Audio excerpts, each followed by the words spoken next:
Des objets culturels de l'Institut des musées nationaux de Kinshasa, du Congo, restaurés et restitués par l'Académie des Beaux-Arts. Cet exercice académique annuel est d'abord le fruit de la collaboration interinstitutionnelle pour la protection du patrimoine.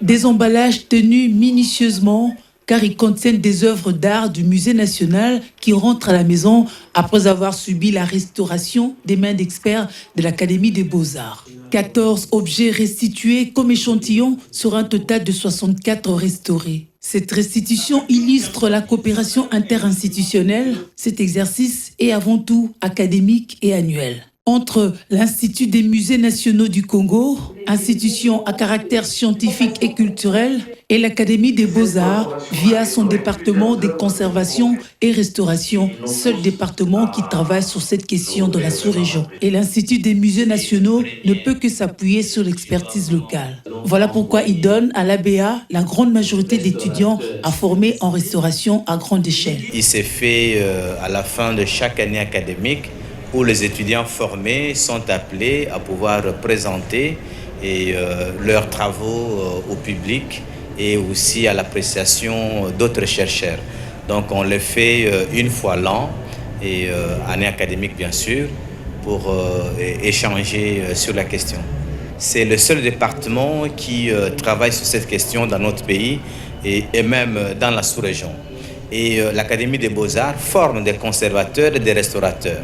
Et l'Institut des musées nationaux, en tant que structure principale des conservations et de nos objets, travaille avec l'Académie pour pouvoir présenter à l'Académie certaines de nos œuvres qui sont abîmées. Et l'Académie nous aide à les restaurer et également à former notre personnel, notamment les agents qui sont au service des restaurations. Une journée marquée par des expositions des œuvres d'art restaurées par les étudiants en conservation et restauration des œuvres d'art de l'ABA, mais aussi par la présence des chefs de ces départements, ainsi que la déléguée du Centre Wallonie-Bruxelles, partenaire du projet. Nous avons lié la parole à l'acte, nous avons promis de restaurer le patrimoine de l'Institut des musées nationaux du Congo, et nous l'avons fait. À ce jour, nous avons restitué 64 pièces et aujourd'hui, c'était 14 pièces qu'on restituait. Vous comprenez un peu que c'est dans l'actualité et cela va de soi que les discours, les voix s'élèvent pour demander le rapatriement de notre patrimoine. Mais comment est-ce que vous ramenez les pièces sans pour autant penser aux conditions dans lesquelles ces œuvres seront conservées, et si jamais la conservation ne réussit pas, comment ces œuvres peuvent être restaurées?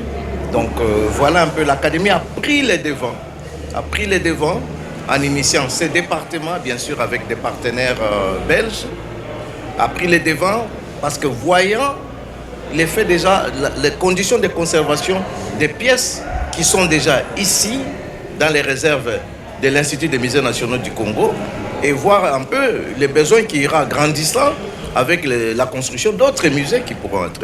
La protection du patrimoine étant un devoir constitutionnel, devrait se respecter au regard de la condition de conservation de ces patrimoines, car la culture d'un pays s'avère un instrument de développement harmonieux et intégré. Et cet exercice de restitution est un signal fort, alors que la RDC attend la restitution de ses biens culturels.